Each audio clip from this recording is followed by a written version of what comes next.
Hey everybody, it's Steve from Asian Boss. Ever since the COVID-19 pandemic has brought the whole world to a standstill, you may have noticed that there are a lot of misinformation and conspiracy theories that are going around about COVID-19. From a media standpoint, all we can do is bring you the real experts, and it's up to you to ask them questions and think critically for yourself. Today, we are here at Korea University Guru Hospital again to see Professor Woo-Ju Kim and ask him your questions. Professor Kim is the leading expert on coronaviruses and infectious diseases in South Korea, which as a country had the best and most transparent response to the pandemic to date. So where does this virus really come from? How likely is it that we'll see another pandemic like COVID-19 in the future? You're about to find out. 한 달 만에 뵈서 반갑습니다. 예, 이게 뭐 이제 친해졌어요, 아주. 잘 지내셨어요? 예. 제가 여기 들어올 때 오늘도 검진 받고 들어와서 문진 받아서 마스크 안 써도 괜찮은 거죠?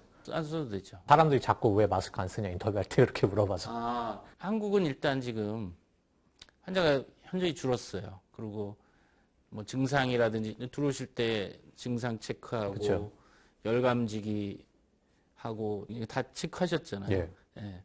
지금 오늘은 괜찮은 거죠? 오늘은 괜찮은 거죠. 예. 사실 저는 뭐 여름철에는 그렇게 크게 유행할 거라고 보지는 않아요.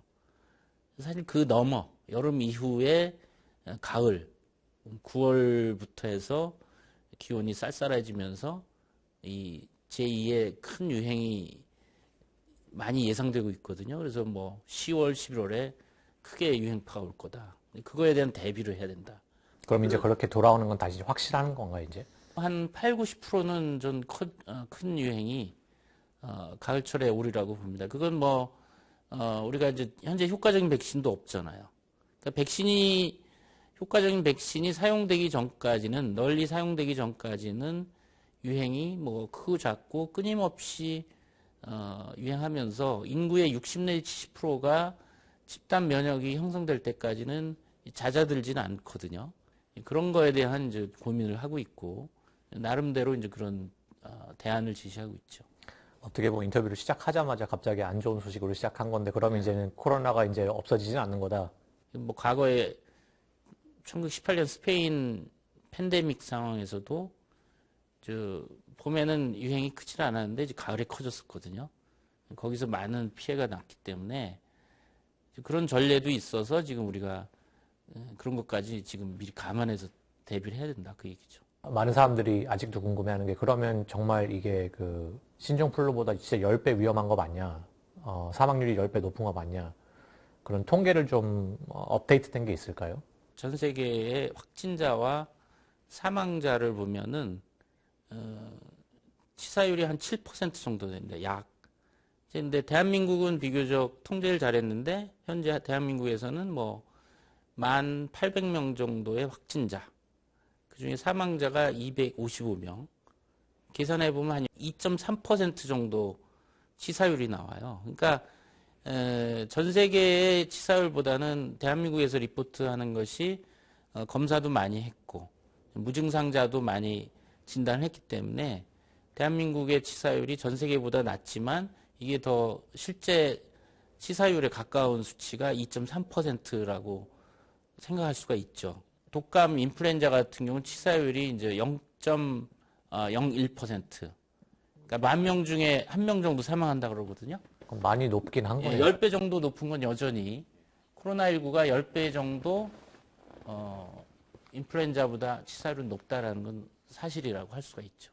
교수님을 모르는 사람들을 위해서 그 교수님의 지금 경력이 어떻게 되시는지 잠깐 이거를 좀 확인하고 넘어가도 될까요? 이 바이러스에 대해서 그 연구하시고 한 그 경력이 지금 총 몇 년 되시는 건가요, 지금?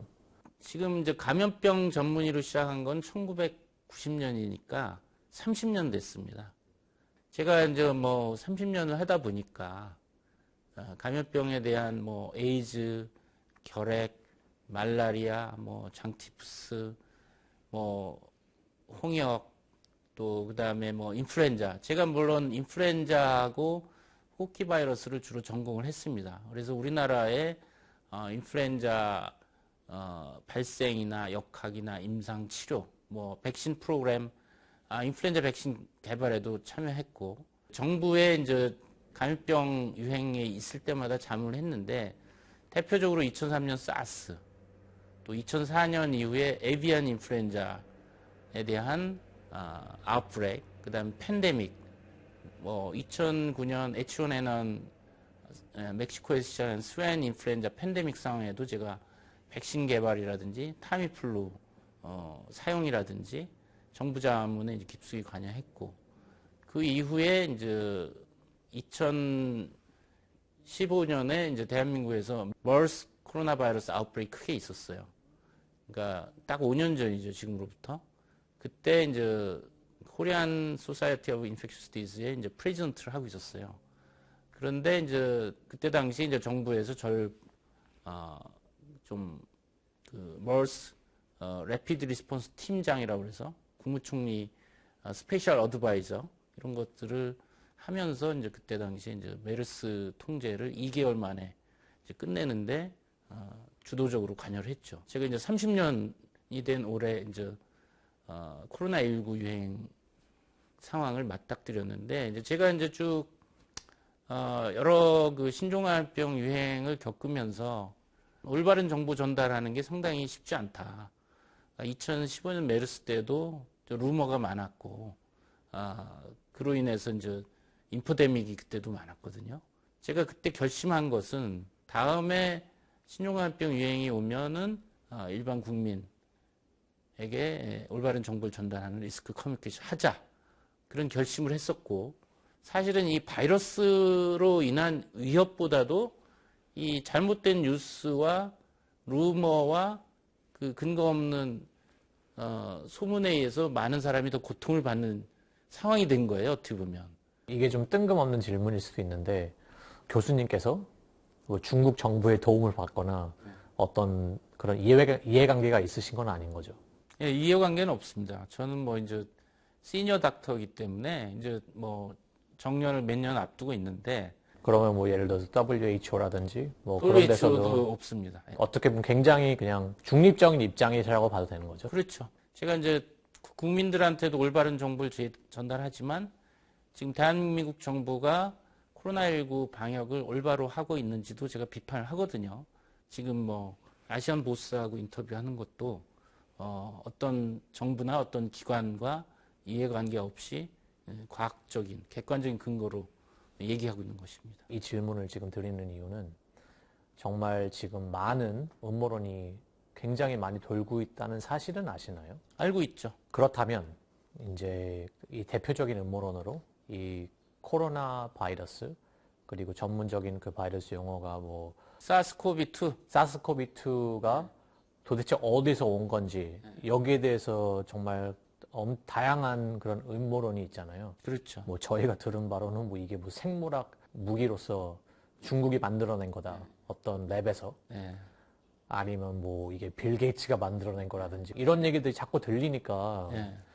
교수님께서 이 도대체 바이러스가 무엇이고, 첫째로 그리고 이 바이러스가 어디서 이렇게 나온 건지를 좀 자세하게 좀 설명을 해주세요. 우리가 이제 뭐 미생물이라는 게 이제 바이러스, 세균, 뭐 곰팡이, 기생충 이렇게 크게 이제 분류가 되고, 바이러스라는 거는 이제 이 중에서 제일 작은 거죠.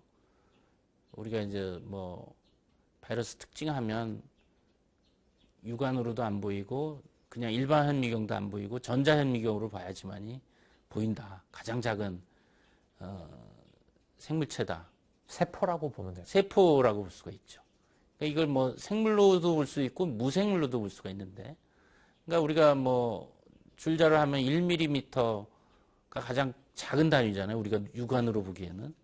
이 코로나 바이러스는 그거에 이제 10,000분의 1이니까 1mm의 10,000분의 1이니까 얼마나 작은지 굉장히 작다는 걸 알 수가 있죠. 그게 하나의 특징이고, 또 하나 두 번째 특징은 이것이 독자적으로 증식을 못해요. 세균 같은 경우도 이 외부 환경에서 복제가 됩니다. 한 20분마다 세균이 2배가 분열이 돼요, 복제가. 근데 이 바이러스는 환경 내에서 독자적으로 복제가 안 돼요. 살아있는 세포 안에 들어가야 돼요. 동물 세포 아니면 식물 세포. 구조가 단순해요. 뭐 예를 들어서 코로나 바이러스는 원형인데 밖에 이제 단백질이 있고 안에 핵산 유전자가 있어요.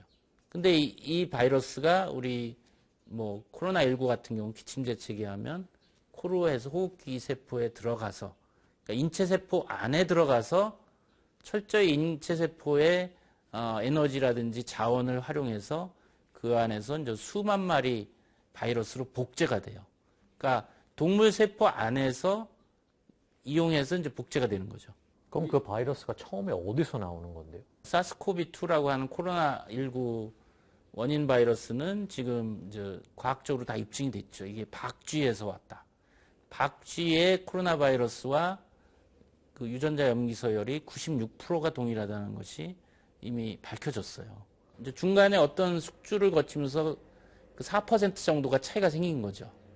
메르스 코로나 바이러스나 2003년 사스 코로나 바이러스나 뭐 에볼라도 그렇고 많은 최근에 신종 감염병 바이러스가 박쥐로부터 시작됐어요. 근데 박쥐는 바이러스를 많이 갖고 있지만 그 오래전부터 공존하면서 타협이 돼서 병을 안 일으킨단 말이죠. 서로 사이좋게 지내고 있단 말이죠. 사람이 지구상에 있기 전부터 박쥐는 있었고 아마 처음에 바이러스가 들어왔을 땐 박쥐하고도 염증 반응이 있고 싸워서 박쥐가 죽기도 하고 바이러스가 퇴치게 하기도 하고 그랬을 거예요. 처음에는. 서로 맞닥뜨리는 순간 너 뭐냐 하면서 염증 반응이 있어서 박쥐가 죽든